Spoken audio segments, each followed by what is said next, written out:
As an Asian immigrant and a doctor specializing in family medicine, integrative medicine, and sports medicine, I've seen the challenge many of us face firsthand.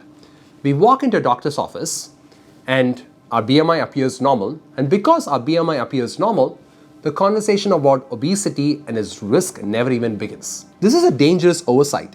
We might look thin on the outside, a condition sometimes called as a skinny fat, but still carries significant hidden risk for conditions like heart disease and diabetes. I see this reality in my own clinical practice every day. Patients who are unaware of the risk until it's too late. So the reality is that the BMI, despite its usefulness, fails to capture the central obesity, which is that dangerous fat that surrounds our organs, which is more prevalent in South Asians. So in this video, I'm going to share the crucial metrics that you should be focusing on instead of the BMI if you're an Asian immigrant. Now let us first understand why BMI can be so unreliable, especially for people for South Asian descent. So when we consume excess calories, the excess calories gets converted as fat. So we have two types of fat. So we have the subcutaneous fat, which is the fat that is present way outside the organs, and then we have the visceral fat, that is the fat that surrounds the organs. So think of it like this. So one particular person might have 5 bags of storage for the subcutaneous fat before that fat spills into the viscera, which is basically surrounding the organs. But in South Asians, they may have only 2 to 3 bags of storage for the subcutaneous fat before they start to deposit the fat around the visceral organs, thereby increasing risk for diabetes and heart disease even with a normal BMI.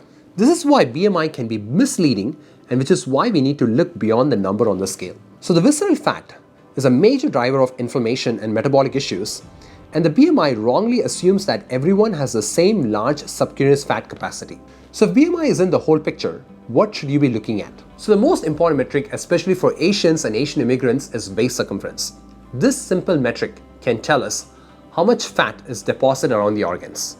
Grab an inch tape and be ready. On the next slide, you will find step-by-step guide on how to measure waist circumference. I recommend pausing the video, measure your waist circumference, and I'll measure my waist circumference and let you know what my waist circumference is.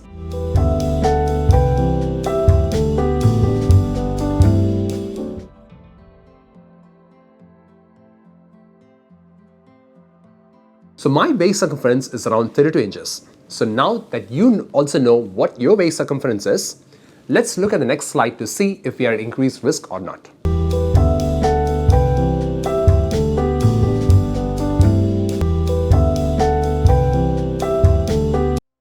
If your waist circumference was at or about the threshold that I showed you on the slide, don't worry about it, just make a note of it, and we'll talk more after we look at the other metrics as well. So another powerful indicator is your waist to hip ratio. So grab an inch tape and be ready.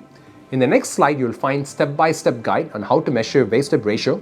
Make sure that you pause the video for a few seconds, measure it, and I'm going to measure mine, and I'll share that once we're done.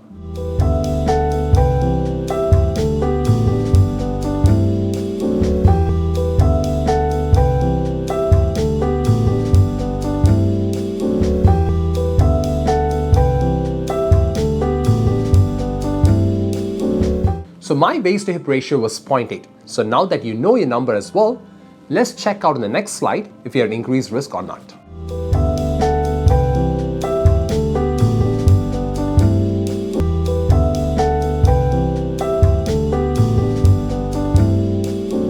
If your ratio was at or about the threshold that I showed on the slide, again, don't worry, make a note of it. We'll talk about it at the end of this video. And finally, if you want the most comprehensive picture of your body composition, then it's time to consider the body fat percentage. I use an online calculator like the one found at the trainermetrics.com, where you can plug in your own numbers. All you need is a cheap skin fold caliper that you can buy on Amazon between $7 to $10.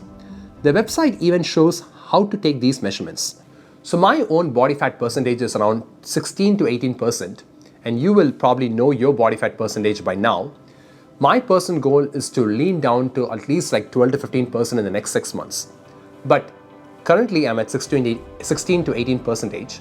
So let's look at the next slide to see if you and I are at increased risk or not.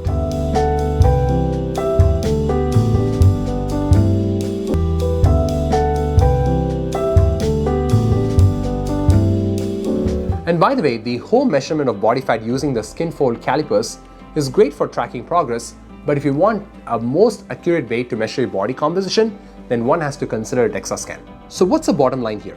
A normal BMI doesn't automatically mean that you're healthy, especially if you're Asian American. Pay attention to your waist circumference, your waist to hip ratio, and your body fat percentage. So now that you know your numbers, and if the numbers did raise a red flag, don't worry, just discuss with the doctor. So let us say if I see a patient with these numbers, I'll be doing a lot of screening labs like checking for diabetes or pre-diabetes, checking for fatty liver disease, checking for high blood pressure, checking for high cholesterol.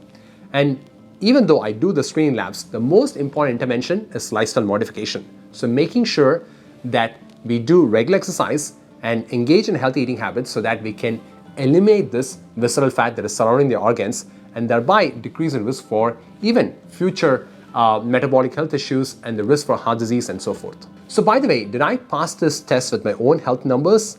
And the answer is yes, but still there's a great room for improvement, just like you, okay? So body composition is only one part of the health puzzle. The major part of the health puzzle is physical fitness. If you want to know more about physical fitness and how to track your fitness from the comfort of your own home, then check out this video here. If you want to know how to get started with exercising, then check out this video here. If you found this video helpful, please make sure the like button so this video can reach more people. And I'll see you in my next video. Until then, goodbye.